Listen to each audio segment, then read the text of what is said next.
नहीं, चुनाव के बाद नहीं, चुनाव के पहले इन लोग को फाइनल करना पड़ेगा इस बार, क्योंकि इनकी योजना यही है कि पब्लिक की, जनता की धारणा बनी हुई है कि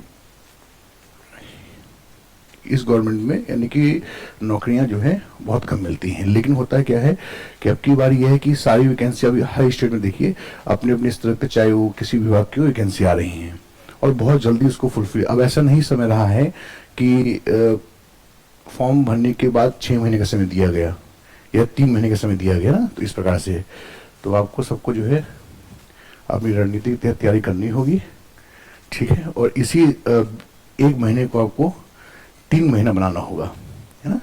चलिए, आप सभी प्यारे बच्चों का बहुत बहुत स्वागत है आपके अपने संस्थान में। बेटे टॉप कहाँ तक होगा किया था हमने, एक बार दिखाई कॉपी। तो जहां तक मैंने समझाया था वहां तक कोई डाउट तो ही रहा? ठीक है, वेरी गुड।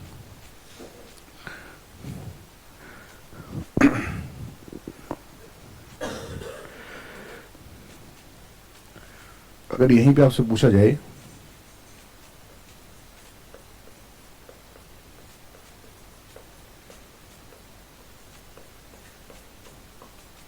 भाषा की जननी कौन है, किसे कहते हैं, तो आप उत्तर क्या देंगे? संस्कृत को। क्या है? संस्कृत। संस्कृत से आगे विकास किसका हुआ? वैदिक संस्कृत का। इसे देववाणी भी कहते हैं।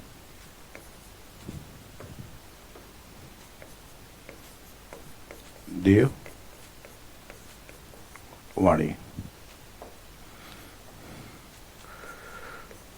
मानव उत्पत्ति का प्रथम जो ग्रंथ है वो माना जाता है क्या? ऋग्वेद। इसी प्रकार से आगे विकास हुआ लौकिक संस्कृत का, और ये आपकी भारोपी परिवार की भाषा है जो भारत में सबसे ज्यादा बोली जाती है। 73% भारोपी परिवार की भाषा है,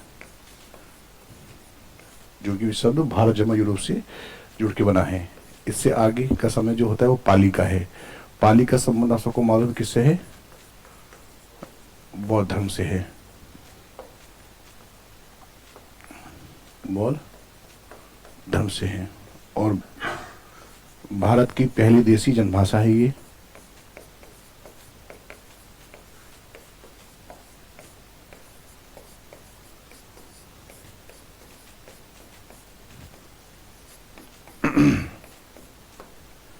अगर इससे आगे की बात की जाए तो इससे आगे का समय होता है प्राकृत का, जिसका संबंध किससे है? जैन धर्म से है। और इससे जो आगे का समय आया वो क्या आया? अपभ्रंश का। अपभ्रंश का समय, और अपभ्रंश का मतलब होता है बिगड़ी हुई भाषा। जब कुछ चीज बिगड़ती है तो बनती भी है। अपभ्रंश के जो वाल्मीकि हैं कहे जाते हैं, उनका नाम है स्वयंभू। क्या नाम है? स्वयंभू। और अवहट से आगे का जो समय आया वो था अवहट का समय, अवहट का। और इससे आगे समय जो आया वो हिंदी का। अब एक बात यहाँ पे ध्यान दीजिएगा कि आपसे प्रश्न नहीं पूछा जाएगा, लेकिन आपको मालूम होना चाहिए, कोई अगर पूछ लिए कि जिस प्रकार से संस्कृत से आगे का समय हिंदी तक हुआ, हिंदी से आगे समय क्यों नहीं हुआ, तो अवहट का विकास ना होने के कारण हिंदी अपनी प्रारंभिक अवस्था में आ जाती है, इसलिए नाम जुड़ गया प्रारंभिक हिंदी। और अपभ्रंश 5 प्रकार के हैं। कितने हैं? 5 प्रकार के। पहला है सौरसैनी अपभ्रंश, सौरसैनी अपभ्रंश। दूसरा है अर्धमागधी अपभ्रंश। तीसरा है मागधी अपभ्रंश। चौथा है नागर पेशाची अपभ्रंश। बच्चे खूब लगे हैं उसमें रीजनिंग में, मैथ में और जीएस में। हिंदी तो हो जाएगा, बच्चे सोचते हैं हिंदी हो जाएगा, बस भैया, है ना। देखिए यहाँ देखिए बेटा, सौरसैनी, सूर्य कहाँ छिपता है? पश्चिम में। तो सूर्य से सौरसैनी, और सौरसैनी से किसका विकास हुआ? पश्चिमी हिंदी का। ये आगे हम आपको भाषा भाषा बोली में आपको समझाएंगे। मागधी मतलब क्या, पूरा मगध है ना, उसका अर्ध मतलब उसका पूर्वी क्षेत्र। तो ये बच्चे इसका विकास, इससे अर्ध मागधी से किसका विकास हुआ, पूर्वी हिंदी का। मागधी मतलब मगधपुरा, इससे किसका विकास हुआ, बिहारी हिंदी का। और आगे क्या है, नागर पिसाची, इससे किसका विकास हुआ, राजस्थानी हिंदी का, राजस्थानी हिंदी। और खस, खस का मतलब देखिए, जैसे आप लोग खस्ता खाते होंगे तो खसखस होता है ना, तो जो पहाड़ी लोग होते हैं वो बड़े निश्चल स्वभाव के होते हैं। अगर कोई आपका मित्र है जो उत्तराखंड संबंधित है या ना पहाड़ी क्षेत्र से, तो अगर आपकी कोई बात उनको नहीं अच्छी लगी तो आपके सामने ही कह देंगे, ये नहीं कि पीठ पीछे। तो खस मतलब पहाड़ी हिंदी, पहाड़ी हिंदी। ये इतना आपको जानना है कि अगर आपसे पूछा जाए कि भाषा जननी कौन है, संस्कृत है, मानव उत्पत्ति का प्रथम ग्रंथ है। और ईरानी में, अगर ईरान की तुलना में बात करें तो अवेस्ता ग्रंथ होता है, वो इतना आपसे नहीं पूछेगा, लेकिन आपको मालूम होना चाहिए। संस्कृत देखिए, आपसे पूछिए कि देववाणी तो वैदिक संस्कृत है। आपसे पूछ सकता है कि वैदिक संस्कृत का विकास ज्यादा क्यों नहीं हो पाया, क्योंकि यहाँ पर व्याकरण वैदिक संस्कृत के आसपास व्याकरण ना के बराबर थी कि गन्ने का ताजा रस पीना है या ताजे गन्ने का रस पीना है, गाय का देसी घी खाना है या देसी गाय का घी खाना है। आज बहुत इकाइयां हैं, लेकिन उस समय व्याकरण ना के बराबर होने के कारण वैदिक संस्कृत का विकास ज्यादा नहीं हो पाया। फिर आगे लौकिक संस्कृत, जिसे हम उत्तर ग्रंथ भी बोलते हैं, लौकिक संस्कृत को ब्राह्मण ग्रंथ भी कहते हैं। महाभारत, अरण्य सब इसी, वेद वेदांग सब इसी में लिखे गए हैं आपके, किसमें, लौकिक संस्कृत में, है ना।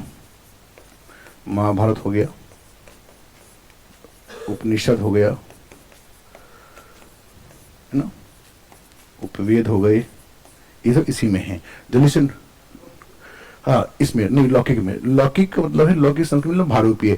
आपसे पूछा जाएगा, भी लिखवाऊंगा मैं आगे, कि भारत में कितने परिवार हैं, 4 परिवार हैं, भारतीय परिवार और कौन सा दूसरा, तमिल, है ना, जिसे द्रविड़ बोलते हैं।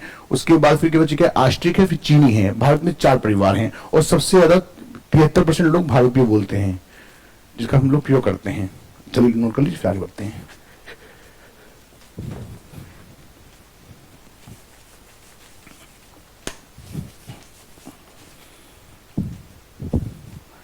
देखिए होगा कि बच्चे यही नॉर्मल पढ़ के जाएंगे, पर्यायवाची मुहावरे ये सब। और जो मैं आपको याद करने का जो पार्ट मैं दूंगा, पीडीएफ जो आपको मिलेगा यहाँ से, जैसे पर्यायवाची हैं, तो लगभग 100-150 के आसपास पर्यायवाची जो मेरे चिन्हित किए हुए हैं, उसको आपको कंठस्थ कर लेना है। कितने, 150-200 पर्यायवाची होंगे।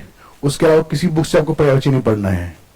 मेरी बात समझ गए ना आप, एक पर्यायवाची के 5 शब्द 4 शब्द होंगे कम से कम, तो 200 याद कर लेंगे। तो फिर अगर कोई पर्यायवाची आया तो उसी में से, अगर नहीं आया तो एक क्वेश्चन में 4 ऑप्शन होते हैं, तो 3 तो आपके पढ़े हुए होंगे। तो आपको रणनीति से एग्जाम पास करना है, ठीक है।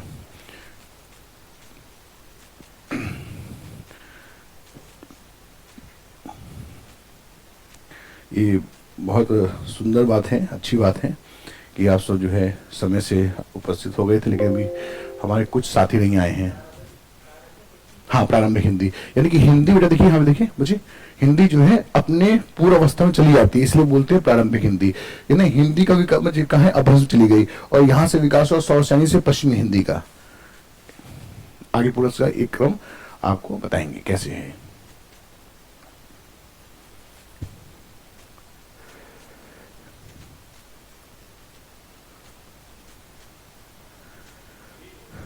हाँ जी, हाँ अभी यही हुआ है। मेरे तो विचार 8 बजे से था, लेकिन सुनने कल 8:15 समय दे दिया आप लोग को जो है, लेकिन इसको 8 करेंगे, है ना, क्योंकि समय की बच्चे महत्वपूर्ण भूमिका है, उस समय को देखते हुए 8 बजे से करेंगे। क्योंकि होता क्या, बच्चे की 9:30 से मेरी क्लास लगी होती है, तो मुझे वहाँ भी निकलना होता है। लेकिन मैं चाहता हूँ कि कम से कम आपका एक महीने में, यानी कि 3 से 4 तारीख तक आपका सिलेबस पूरा कंप्लीट होने के साथ साथ रिवीजन करने का भी आपको मौका दोबारा ना मिले। भारोपीय, भारोपीय भा लिखा हुआ है, फोटो खींच लीजिए, बाद में लिख लीजिएगा आप जो है। हाँ तो ठीक है।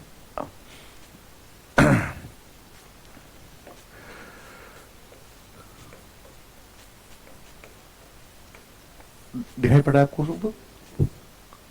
ठीक है। अगर मैं आपसे पूछूं बेटा वर्णमाला की संख्या कितनी है, तो कितनी बताएंगे? 52। इसमें कौन कौन से हैं? तो स्वर की संख्या कितनी है? स्वर की संख्या है 11। अयोगवाह की संख्या कितनी है? अयोगवाह की संख्या 2 है। कौन कौन सी? इसे हम बोलते हैं अनुस्वार, और इसे हम बोलते हैं विसर्ग। क्या कहते हैं? विसर्ग। ठीक है। इसके बाद व्यंजन की संख्या कितनी है? व्यंजन की संख्या है 33। और फिर द्विगुण व्यंजन की संख्या कितनी है? द्विगुण व्यंजन की संख्या है आपकी 2। कौन कौन से होते हैं? डा और इसके नीचे बिंदी लगी होती है। इसका एक अपना महत्व है, बताएंगे भी आपको पढ़ाने के दौरान। ये अगर आपसे पूछा जाए कि संयुक्त व्यंजन की संख्या कितनी है? संयुक्त व्यंजन की संख्या 4 है। अगर आप काउंट करेंगे तो संख्या कितनी हो गई? 52। अगर इसी प्रकार से आपसे पूछा जाए कि भेद कितने हैं, तो अगर हम भेद की बात करेंगे तो मुख्य 2 भेद हैं, स्वर और दूसरा व्यंजन।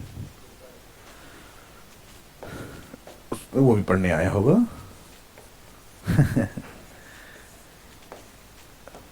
देखिए, स्वर, व्यंजन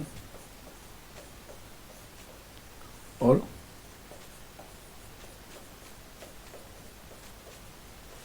अयोगवा।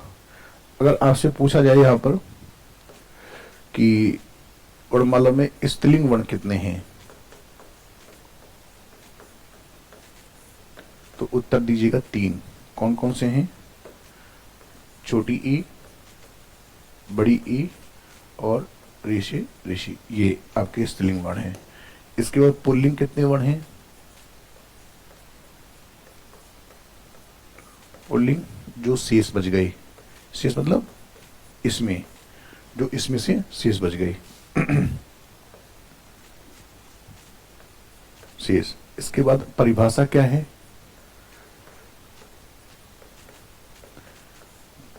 परिभाषा इसकी है वर्णों के व्यवस्थित समूह को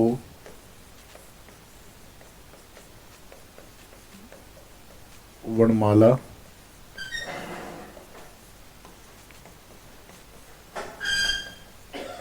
कहते हैं।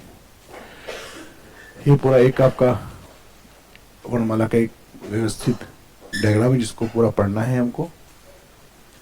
स्वर की संख्या है हमारी 52, भेद है मुख्य 2, कुल हैं 3। अगर आपसे पूछा है स्त्रीलिंग वर्ण कितने हैं? 3 हैं।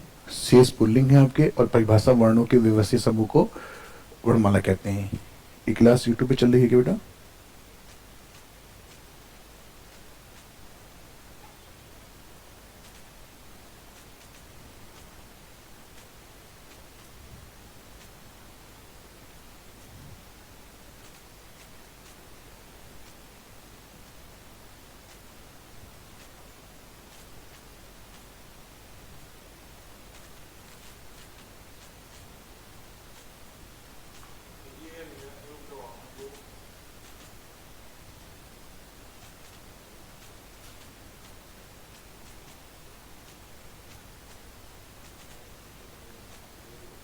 नहीं चल रही है ना क्लास लाइव?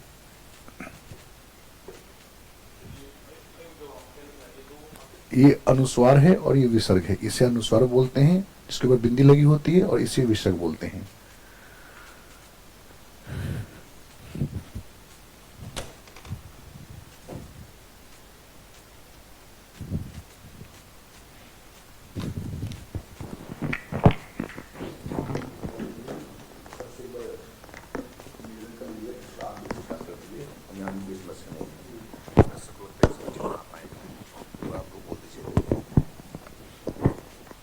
हो गया बेटा, आगे बढ़े।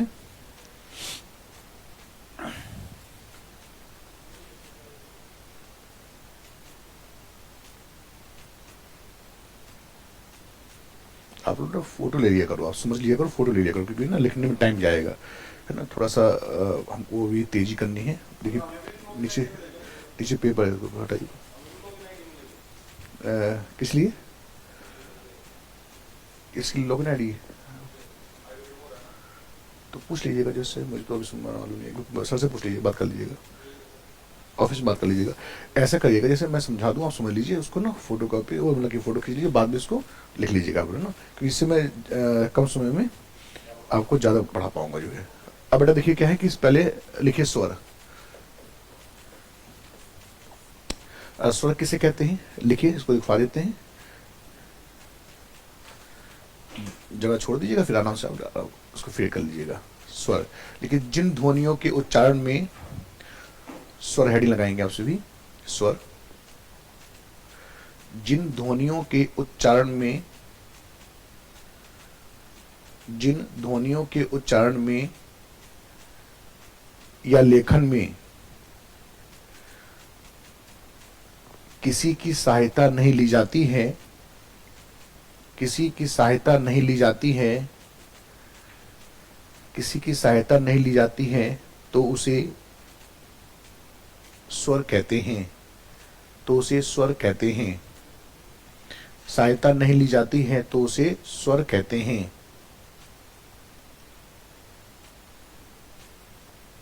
ठीक बेटा, तो उसे स्वर कहते हैं। और जब भी पेपर देने जाइएगा तो नोट पढ़ के जरूर जाइएगा।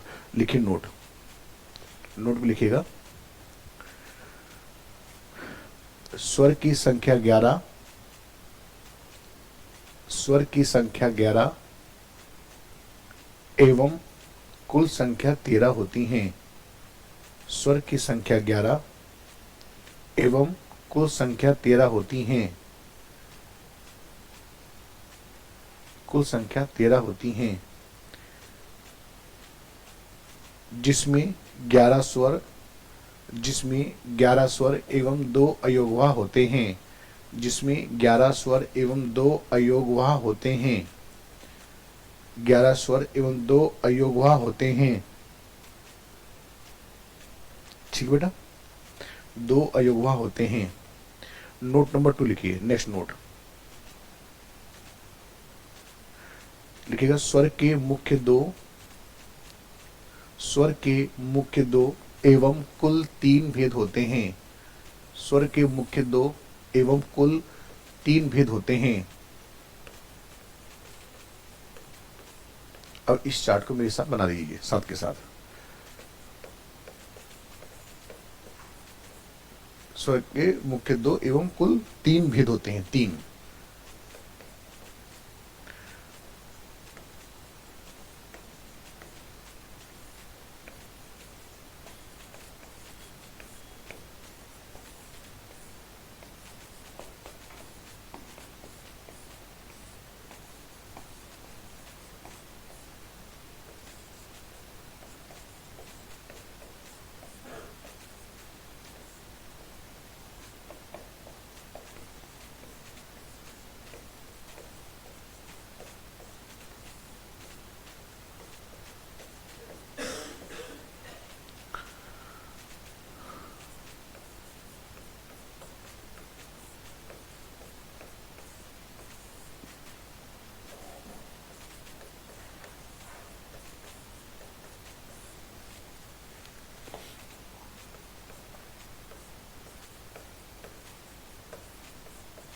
सभी स्वर स्वतंत्र होते हैं।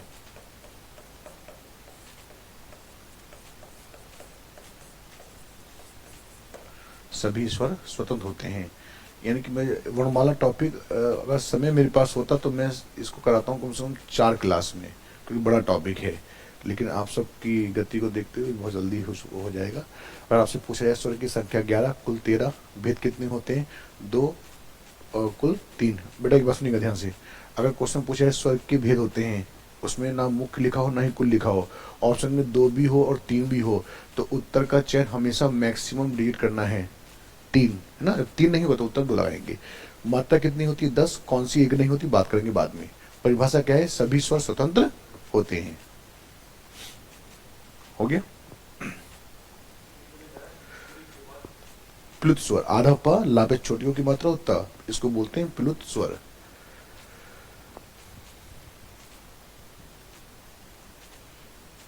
हो गया, नोट कर लिया सबने?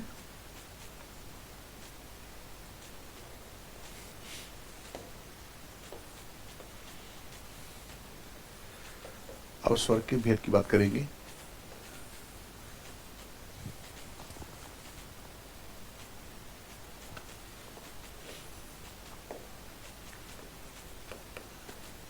देखिए ह्रस्व स्वर की संख्या कितनी है? इसकी संख्या होती है 4। कितनी होती है? 4। अब देखिए इसे क्या क्या कहते हैं, इसको बाद में फोटो ले लेना आप, पहले समझ लीजिए। देखिए इसे हम क्या बोलते हैं? इसे एक मात्रिक स्वर भी कहते हैं। क्या कहते हैं? एक मात्रिक स्वर भी कहते हैं। एक मात्रिक क्यों कहते हैं बात करेंगे अभी आगे। इसे लघु स्वर भी कहते हैं। क्या कहते हैं? लघु स्वर। इसे मूल स्वर भी कहते हैं। क्या कहते हैं? मूल स्वर। और इसे स्वतंत्र स्वर भी कहते हैं। क्या कहते हैं? स्वतंत्र स्वर। किताब में नहीं मिलेगा। लघु स्वर, मूल स्वर, स्वतंत्र स्वर, ठीक है। और इसकी संख्या कितनी होती है? 4। छोटा अ, छोटी ई, छोटा उ और ऋषि ऋषि, ये 4। अगर आपसे पूछा जाए कि ह्रस्व स्वर की संख्या कितनी है? 4। एक मात्रिक स्वर कितने हैं? 4। लघु स्वर कितने हैं? 4। मूल स्वर कितने हैं? 4। स्वतंत्र स्वर कितने हैं?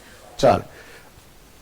इसके बाद अच्छा, इसे एक मात्रिक क्यों कहते हैं? कि जिसके उच्चारण में एक मात्रा काल का समय लगे। देखिए एक ही मात्रा तो है, तो इसी बोलते हैं क्या? ह्रस्व स्वर, यानी कि एक मात्रिक स्वर। अब दूसरा हमें चाहिए क्या? दीर्घ। दीर्घ की संख्या कितनी होती है? 7। तो बेटा देखिए जब इसे हम बोलते हैं एक मात्रिक, तो इसे क्या बोलेंगे? द्विमात्रिक। द्विमात्रिक स्वर, ठीक है। और इसके बाद जब इसे बोलते हैं लघु, तो इसे क्या बोलेंगे? गुरु। अच्छा बताइए गुरु ये सही है कि सही है? गुरु लिखा है ये, और ऑप्शन बी लिखा है गुरु। कौन सही है? हाँ, ये गलत है, ये सही है। गुरु में हमेशा छोटा ऊ आता है, ऐसे देखेंगे किताब में तो इस प्रकार से लिखा रहता है। इसे बड़ा ऊ मानते हैं, ये छोटा ऊ है ये वाला, और इसे जो बोलते हैं ये बड़ा ऊ होता है ये ना। तो हमेशा छोटा ऊ आता है, ऐसे रहेगा। ये बच्चे जो बड़ा ऊ होता है ये रूप में होता है। किसमें होता है? रूप में। रूप में वाला होगा। तो गुरु में छोटा ऊ आता है, हमेशा ध्यान रखना, ये वर्तनी शुद्धि में पूछ लेता है, ठीक है। तो जब इसे बोलते हैं लघु, तो इसे बोलेंगे गुरु। और इसे बोलते हैं मूल स्वर, तो इसे क्या बोलेंगे? संधि स्वर। कौन सा बेटा? क्योंकि इन 7 वर्णों से संधि होती है। कैसे? देखिए छोटा आ जमा छोटा आ मिलकर क्या बन जाएगा? बड़ा आ। छोटी ई जमा छोटी ई मिलकर क्या बन जाएगा? बड़ी ई। छोटा ऊ और छोटा ऊ मिलकर क्या बन जाएगा? बड़ा ऊ। तो जो वर्ण अपने ही जैसे मेल से बने हो, भाई भाई बहन बहन, तो उसे क्या बोलेंगे? सजातीय स्वर। कौन सा स्वर? सजातीय स्वर। इसकी संख्या कितनी हो गई?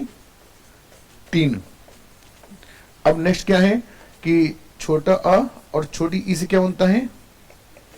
ए। छोटा आ और बड़ी ई से क्या बन जाएगा? आई। छोटा आ और छोटे ऊ से क्या बन जाएगा? और छोटा आ और बड़ी ऊ से क्या बन जाएगा? और जो वर्ण अपने से अलग, जो वर्ण अपने से अलग यानी कि रूम पार्टनर है ना, जो वर्ण अपने से अलग वर्णों के मेल से बनते हैं उसे हम क्या कहते हैं?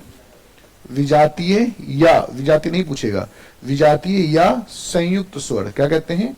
संयुक्त स्वर। विजातीय या आपका संयुक्त स्वर भी कहलाता है, ठीक है, संयुक्त स्वर। अच्छा इसे संधि स्वर क्यों बोलते हैं? क्योंकि इन 7 वर्णों संधि होती है। विद्यालय, रविंद्र, वधुत्सव, देवेंद्र में एक ही मात्रा, सदैव में 2 मात्रा, महोत्सव, वनोत्सव और वनौषधि 2 मात्रा, ठीक है। देखिए इसकी संख्या तो हो गई 3, इसकी संख्या कितनी हो गई? 4। 4 और 3 7।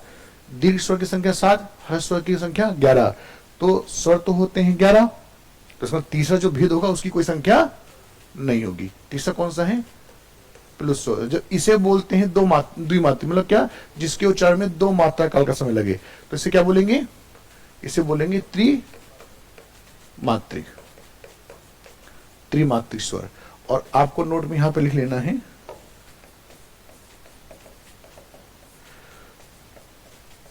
प्लुत स्वर की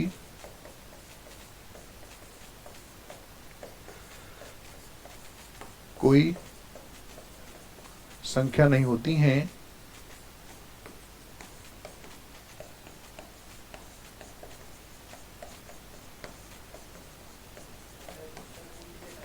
ये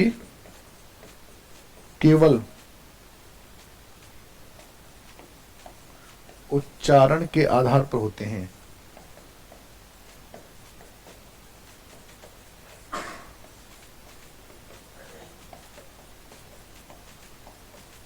होते हैं। अब इसका विशेष चिन्ह क्या होगा? प्लुत स्वर का विशेष चिन्ह, विशेष चिन्ह जो होता है वो एस आकार का होता है, जिसे हम छंद में दीर्घ के नाम से जानते हैं। जैसे मैंने उच्चारण किया राम, तो रा का उच्चारण ज्यादा हो जाने की वजह से हम है ना इस प्रकार से ये धीरे धीरे कम होता चला जाता है ना। तो इसे जैसे हम किस ओम का उच्चारण करते हैं तो देखिए ओम ऐसे लिखा जाएगा, अगर हम लिखें तो इस प्रकार से लिखा जाएगा, है ना।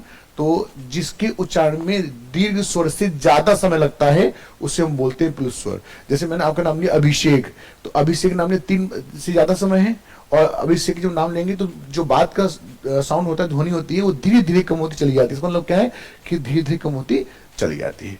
नोट कर लीजिए कि प्लुत स्वर केवल उच्चारण के आधार पर होती है, इसकी कोई संख्या नहीं होती। क्वेश्चन पूछा जाता है, ये प्लुत स्वर से क्वेश्चन यहां से पूछ लिया जाता है। समझ में आ रहा है अच्छे से? बस परिभाषा जो है इसकी इसलिए नहीं दिखा पा रहे क्योंकि समय थोड़ा सा हमको देख के चलना है, क्योंकि इधर पेपर हो जाए फिर यूपीएसआई में भी शायद आप सब फॉर्म भरेंगे, उसमें समय मिल जाएगा हम लोग को जो है।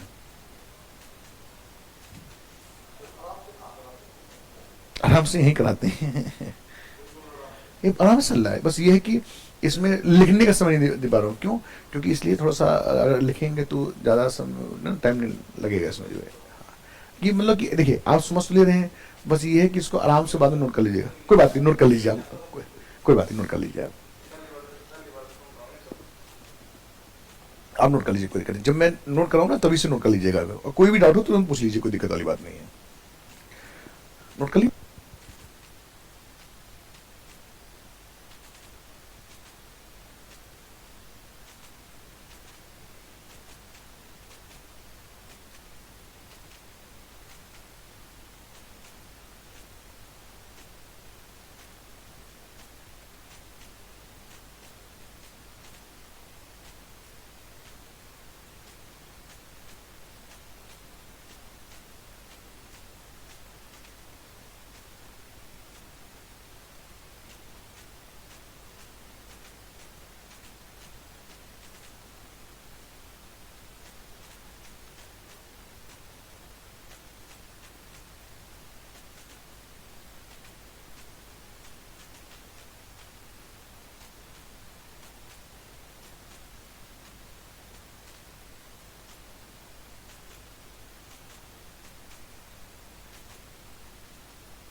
हो गया।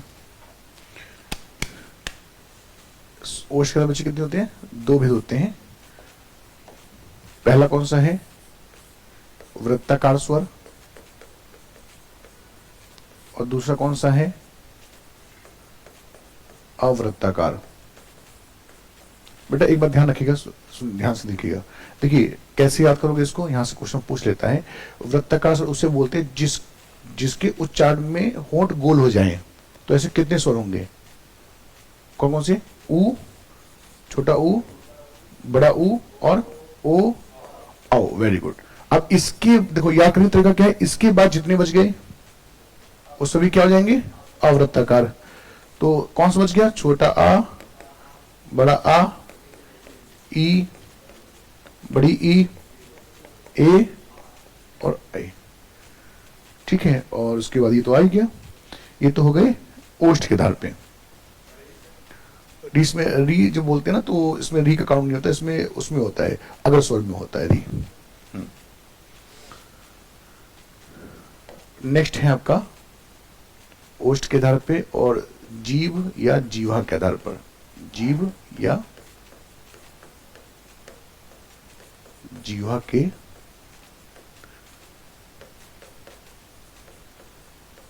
आधार पर भेद। इसकी संख्या भेद होते हैं 3। कौन कौन से होते हैं? एक तो अग्रस्वर, हमने नाम सुना होगा ये तो, मध्य स्वर और पश्च स्वर। तो यहां पे ध्यान दीजिएगा, अग्रस्वर मतलब होता है जिन ध्वनियों का उच्चारण जीभ के अग्र भाग से, आगे वाले भाग से हो। तो इसमें क्या आ जाएगा? छोटी ई, बड़ी ई, ए, ए और ऋषि ऋषि ये। ठीक है। मध्य स्वर मतलब जीभ के मध्य भाग से, छोटा आ, केवल क्या आ जाएगा? छोटा आ। इसके बाद जितने बच गए वो समझ में पश्च स्वर हैं। तो बड़ा आ बच गया, ओ, आओ, और उसके बाद छोटा ऊ और बड़ा ऊ। ये हो गया। नेक्स्ट है हमारा तालु या मुखाकृति के आधार पर। तालु या मुखाकृति के आधार पर।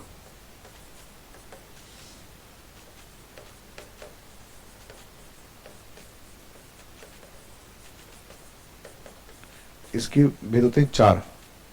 कौन कौन से होते हैं? एक तो संवृत स्वर होता है और एक होता है अर्ध संवृत स्वर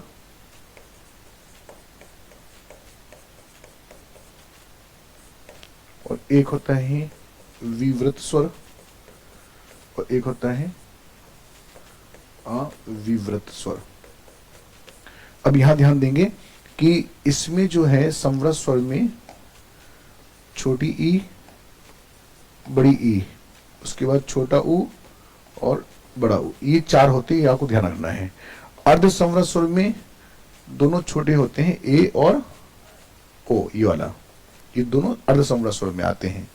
विवृत स्वर में क्या होता है? केवल एक होता है, क्या? बड़ा आ,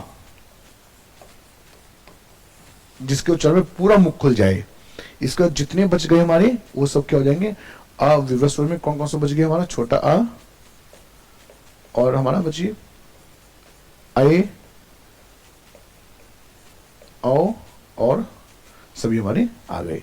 ये आपने इनको तो पढ़ा होगा, लेकिन स्वर के वर्गीकरण के आधार पे 3 भी होते हैं, इस प्रकार से आपने नहीं पढ़ा होगा ना, लिखा भी नहीं है। तो इस प्रकार से आपसे पूछ सकता है, नोट कर लीजिए।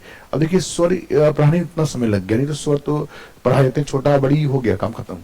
स्वर बहुत एक बड़ा टॉपिक है अपने में।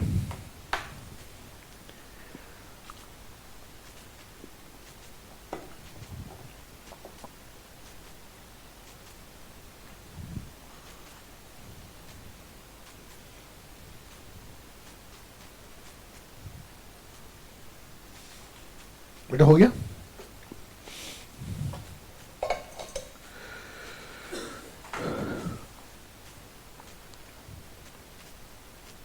नोट कर लिया? अब देखिए व्यंजन की संख्या कितनी है। अगर आपसे पूछा जाए कि व्यंजन शब्द किससे मिलकर बना है, तो वी जमा अंजन से। ठीक है, व्यंजन अगर आपसे पूछा है व्यंजन शब्द में संधि कौन सी है, तो व्यंजन शब्द में कौन सी संधि है, यह संधि है। व्यंजन शब्द में यण संधि है। अगर इसकी संख्या की बात करें तो संख्या कितनी है, 33। अगर इसकी कुल संख्या की बात करें, कुल संख्या 35 और 39, दोनों आ जाएं तो उत्तर क्या लगाएंगे, 39। और अगर बात करें इसके भेद की, तो भेद कितने हैं, तो इसके 3 भेद हैं। कितने भेद हैं, 3 भेद हैं। कौन कौन से हैं अभी बात करते हैं, इसको ऐसे नोट कर लीजिए जल्दी से। और कुल कितने भेद हैं, मुख्य तो है 3 और कुल कितने हैं, 5।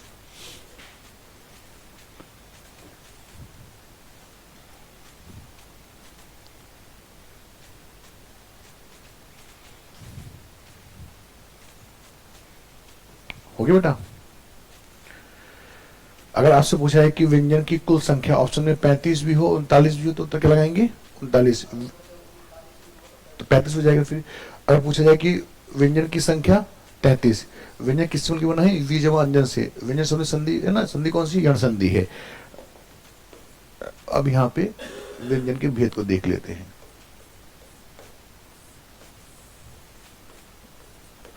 स्पर्श व्यंजन, स्पर्श व्यंजन की संख्या कितनी होती है, स्पर्श व्यंजन की संख्या होती है 25।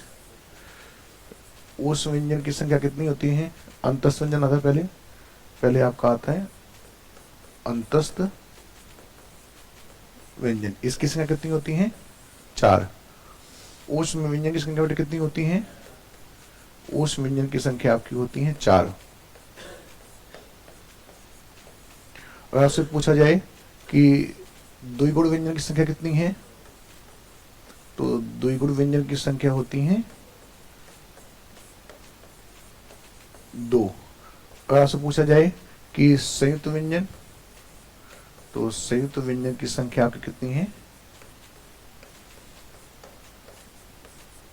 4।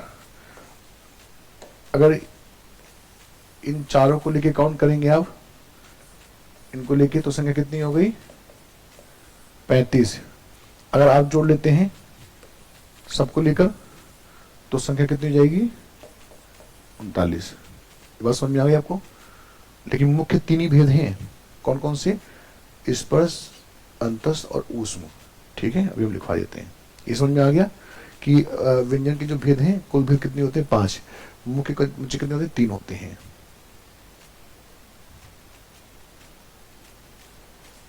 आप कहीं भी डाउट हो मुझसे पूछ लेना। आप जो है अंतस्थ, इसको बोलते हैं अंतस्थ, ये विषय लगा हुआ है ना, अंतस्थ बोलते हैं, है ना, अंतस्थ। ऐसे मिलेगा आपको को, है ना। अगर आपको ऐसे लिखना है तो ऐसे भी लिख सकते हैं आप कि व्यंजन के मुख्य भेद 3 हो जाएंगे। एकदम बात स्पष्ट हो गई आपकी। स्पर्श व्यंजन, दूसरा क्या है, अंतस्थ व्यंजन, तीसरा क्या है, ऊष्म व्यंजन, ऊष्म व्यंजन। अगर आप इसकी संख्या देखना चाहते हैं देख लीजिए, 25, 4 और 4 33। और इसकी कुल संख्या, कुल भेद पूछना चाहते हैं, कुल भेद कितने होते हैं, 5। पहला क्या है, स्पर्श व्यंजन, दूसरा क्या है, अंतस्थ व्यंजन, तीसरा क्या है, ऊष्म व्यंजन, और चौथा क्या है, द्विगुण व्यंजन, और 5वां क्या है, संयुक्त व्यंजन। तो ये आपके मुख्य भेद हैं, ये आपके कुल भेद हैं। किसी प्रकार से कोई डाउट नहीं। अगर वहां पे आप ना समझ पाए तो इसको नोट कर लीजिए।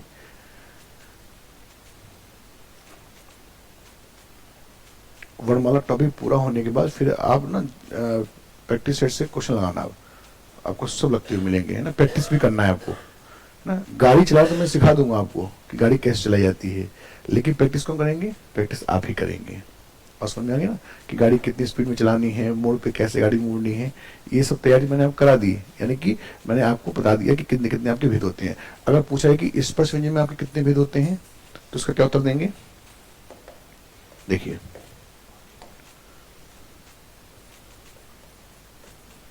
बेटा स्पर्श व्यंजन को वर्गीय व्यंजन भी कहते हैं। क्या कहते हैं? वर्गीय व्यंजन भी कहते हैं। जिसकी संख्या कितनी होती है? 25। इसमें 5 वर्ग होते हैं, ठीक है। तो इसको आप पूरे पेज पे आपको बनाना है। तो आप क्या करिएगा, पेज के बीच में बनाइएगा। ऊपर आपके पास कुछ जगह लिखने के लिए और नीचे भी आपके पास कुछ जगह हो लिखने के लिए। जैसे पहला होता है क वर्ग। क्या हो, कौन सा? इसमें कितने वर्ण होते हैं? क, ख, ग, घ। और इसे क्या बोलते हैं? ठीक है, इसे क्या बोलते हैं? अरे बताते हैं क्या बोलते हैं इसे। इसे क्या है? च, छ, ज, झ और क्या बोलते हैं? या। ये ट वर्ग है। ट, ठ, ड, ठ और ड। वाह। ये त वर्ग है। त, थ, द, ध और ने। ये प वर्ग है। प, फ, ब, भ और में। अब क्या है कि इन 5 वर्णों को आप ही नहीं, जो बहुत से टीचर पढ़ा भी रहे हैं, वो भी क्या बोलते हैं ना, अणे खाली अणे खाली। बच्चों पढ़ाया था अणे खाली, है ना, बजाओ सभी ताली। तो इसे बोलते हैं अंगे। क्या बोलते हैं? इसे बोलते हैं अंगे। इसे बोलते हैं इया। क्या बोलते हैं? इया। इसे बोलते हैं अणे। इसे क्या बोलेंगे? ने। इसे क्या बोलेंगे? ने। तो आप इसमें ये देखिएगा कि स्पर्श व्यंजन की संख्या 25 होती है। 5 वर्ग होते हैं, 1 2 3 4 5, और प्रत्येक वर्ग में 5 वर्ण होते हैं। देखिए 1 2 3 4 5, तो 5 पंजे 25। इसलिए हम क्या बोलते हैं इसे? वर्गीय व्यंजन। किसे? स्पर्श व्यंजन को। अभी अभी रुक जाइए। अब देखिए इसमें क्या है कि प्रत्येक पहला, तीसरा और 5वां, ये क्या होता है? अल्प प्राण। क्या होता है? अल्प प्राण। तीसरा क्या होता है? ये भी अल्प प्राण होता है। और 5वां भी क्या होता है? अल्प प्राण। और दूसरा और चौथा क्या हो जाएगा? महाप्राण। ये क्या हो जाएगा? महाप्राण। यानी कि देखिए आप सभी बोलिए सर, क बोलिए क, अब बोलिए ख, अभी बोलिए क, अब बोलिए ख। देखिए क से ज्यादा वायु निकल रही ख में। अल्प का मतलब होता है कम, प्राण का मतलब होता है वायु। जिसके उच्चारण में कम समय लगे उसे बोलते अल्प प्राण। आप बोलिए ग, अब बोलिए घ। तो देखिए ग से ज्यादा वायु निकल रही है, ठीक है। तो स्पर्श व्यंजन का प्रत्येक पहला, तीसरा और 5वां क्या हो जाएगा? अल्प प्राण। दूसरा बचिए चौथा क्या हो जाएगा? अभी रुकिएगा। स्पर्श व्यंजन का प्रत्येक तीसरा, चौथा, 5वां, प्रत्येक तीसरा, चौथा, 5वां, ये कहलाता है सघोष। जिसके उच्चारण में झंकार या कंपन हो ऊपर तक, तीसरा, चौथा, 5वां। और प्रत्येक पहला और दूसरा क्या कहलाएगा? ये कहलाएगा अघोष। क्या कहलाएगा? अघोष। इसके बाद ध्यान दीजिएगा, पहला, दूसरा, तीसरा, चौथा, पहला, दूसरा, तीसरा, चौथा, इसे हम बोलते हैं क्या? नासिक। यानी कि नेक मतलब होता नहीं, जिसका उच्चारण नाक से ना हो, नासिक। अब इसे हम क्या बोलते हैं? इन 5 को मैं इसको हटा देता हूं, ऐसे लिख देता हूं मैं ऐसे। इन 5 को हम क्या बोलते हैं? इसे नासिक भी कहते हैं, इसे अनुनासिक भी कहते हैं, इसे पंचमाक्षर भी कहते हैं। पंचमाक्षर मतलब क्या? पांचवा अक्षर। इसे पंचमाक्षर भी कहते हैं और इसे पंचम वर्ण भी कहते हैं। क्या कहते हैं? पंचम वर्ण भी कहते हैं। ठीक है, तो और इसे नासिक के भी कहते हैं। क्या कहते हैं? नासिक के भी कहते हैं। यानी कि पांचों नाम इनके हैं। और आपसे कोई पूछे कि नासिक कैसे कहते हैं इन पांचों को, और नासिक इन पांचों को, पंचमाक्षर मतलब पांचों अक्षर, पंचम वर्ण पांचों वर्ण, और नासिक मतलब जिसका उच्चारण नाक और मुंह दोनों से। आप बोलिए अंगे, बोलिए अंगे, इया, देखिए नाक और मुंह दोनों से। अब बोलिए क, केवल मुख से हो रहा है, नाक से नहीं हो रहा है। ख, मुख से हो रहा है, नाक से नहीं हो रहा है। आप बोलेंगे ने, तो नाक से और मुंह दोनों से। अणे, नाक और मुंह दोनों से। इसलिए जिनका उच्चारण नाक और मुंह दोनों से होता है उसे क्या बोलते हैं? नासिक के, अनुनासिक, पंचमाक्षर, पंचम वर्ण, नासिक के। ठीक है, इसको ऐसे बना लीजिएगा। कल की क्लास में आपको मैं लिखवाऊंगा अभी क्या अल्पप्राण की परिभाषा किसे कहते हैं, कौन कौन से होते हैं। इस चार्ट से आपका बहुत क्वेश्चन बनता है। रुकिएगा मिनट प्लीज, एक मिनट। इसे हम बोलते हैं इन चारों को, 1 2 3 4, इसे बोलते हैं क्या? स्पर्श संघर्षी व्यंजन। कौन सा व्यंजन? स्पर्श संघर्षी व्यंजन। ठीक है, ये नोट कर लीजिए। और इसके बाद इसको आप देख रहे हैं ना, ये लिखा है। इसको इस प्रकार से जब लिखा जाए तो इसे हम बोलते हैं क्या? अमानक वर्ण। कौन सा वर्ण? अमानक वर्ण। बहुत बार पूछा गया है, लेकिन ये कहां से लिया गया है ये नहीं पूछा गया। अमानक वर्ण लिया गया है गुजराती भाषा से। कौन सी भाषा से? गुजराती भाषा से। अगर ये क्वेश्चन आ गया तो आप ही लोग को नंबर देगा, किताब में कहीं है नहीं। ये अमानक वर्ण तो लिखा है, लेकिन गुजराती भाषा से लिया गया ये नहीं। अगर ये पूछा जाए तो ये मानक है। ये क्या है? मानक, जो स्टैंडर्ड जो माना जाता है। एनसीईआरटी बुक में आपको मिलेगा। जैसे आप देखते हैं लिखा रहता है झज्जर, हरियाणा गाड़ी पे ऐसे लिखा रहेगा। ठीक है, इस प्रकार से गुजराती में भी इस प्रकार से हम प्रयोग करते हैं। आप फोटो ले लीजिए, कल इसको पूरा विद्युत रूप से मैं लिखवाऊंगा।